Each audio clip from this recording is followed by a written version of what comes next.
From translation, RSV Revised Standard Version, this 156th day of the year, today we are reading passages, Job 14:16, Job chapter 14, verses 1 to 22. Man who is born of woman is few of days and full of trouble.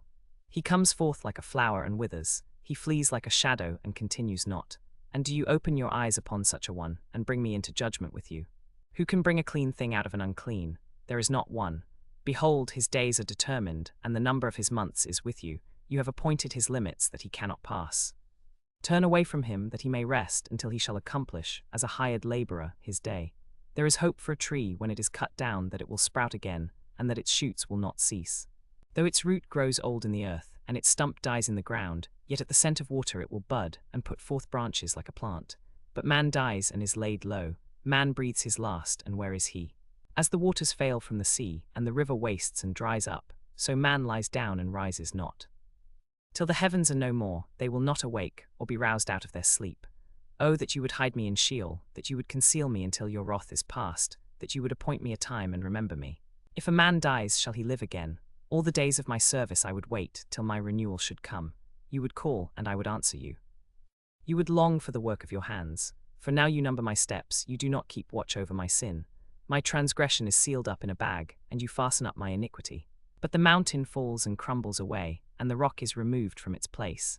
The waters wear away the stones, the floods wash away the soil of the earth, so you destroy the hope of man. You prevail forever against him, and he passes. You change his countenance and send him away. His sons come to honor, and he does not know it. They are brought low, and he perceives it not. He feels only the pain of his own body, and mourns only for himself. Job chapter 15, verses 1 to 35. Then Eliphaz the Temanite answered and said, Should a wise man answer with windy knowledge, and fill his belly with the east wind? Should he argue with an useless word, or with words that do no good? But you are doing away with the fear of God, and hindering meditation before God. For your iniquity teaches your mouth, and you choose the tongue of the crafty.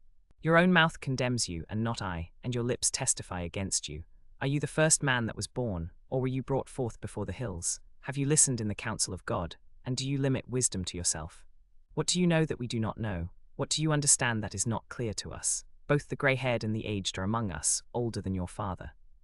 Are the comforts of God too small for you, or the word that deals gently with you? Why does your heart carry you away, and why do your eyes flash, that you turn your spirit against God and bring such words out of your mouth? What is man that he can be clean, or he who is born of a woman that he can be righteous? Behold, God puts no trust in his holy ones, and the heavens are not pure in his sight. How much less one who is abominable and corrupt, a man who drinks injustice like water? I will show you. Hear me, and what I have seen I will declare. What wise men have told and have not hidden from their fathers, to whom alone the land was given, and no alien passed among them. The wicked man writhes in pain all his days, and the number of his years is uncertain. The sound of terror is in his ears. In prosperity the destroyer comes upon him. He does not believe that he will return from darkness, for he is marked for the sword. He wanders about for bread, saying, Where is it? He knows that a day of darkness is at hand. Distress and anguish terrify him. They prevail against him like a king ready for battle, for he has stretched out his hand against God, and behaves arrogantly against the Almighty. He runs upon him with his thick, strong bucklers. For he has covered his face with his fat, and gathered up his waistlines with fat. And he dwells in desolate cities, in houses which no one inhabits, which are doomed to become ruins. He will not be rich, nor will his wealth endure, nor will he stretch out his hand to the earth. He will not depart from darkness. The flame withers his shoots, and by the breath of his mouth they shall perish. Let him not trust in emptiness, deceiving himself, for emptiness shall be his recompense. It shall be accomplished before his time, and his branch shall not be green. He shall shake off his unripe grapes like the vine, and shall cast off his blossom like the olive tree. For the company of the godless shall be barren, and fire shall consume the tents of bribery. They conceive mischief and bring forth iniquity, and their mind prepares deceit. Job chapter 16, verses 1 to 22. Then Job answered, I have heard many such things. You are miserable comforters, all of you. Shall windy words have an end? Or what provokes you that you answer? I also could speak as you do if you were in my place. I could heap up words against you and shake my head at you. I could strengthen you with my mouth, and the solace of my lips would assuage your grief. If I speak, my pain is not assuaged, and if I forbear, how far is that from me? But now he has made me weary. You have desolated all my company, and you have shriveled me up, which is a witness against me. My leanness rising up in me testifies to my face. He has torn me in his wrath and hated me. he has gnashed his teeth at me. My adversary sharpens his eyes against me. They have gaped at me with their mouths, they have struck me on the cheek reproachfully. They have massed themselves together against me. God has given me up to the ungodly, and has turned me over into the hands of the wicked.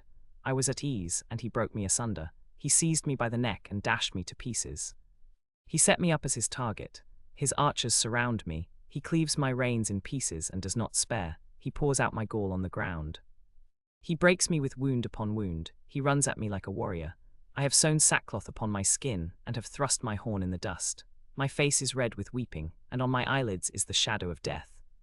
Though there is no violence in my hands, and my prayer is pure. O earth, cover not my blood, and let my cry have no place. Even now behold, my witness is in heaven, and he that testifies for me is on high. My friends scorn me. My eye pours out tears to God, that he would maintain the right of a man with God, as a son of man with his neighbor. For when a few years are past, I shall go the way I shall not return.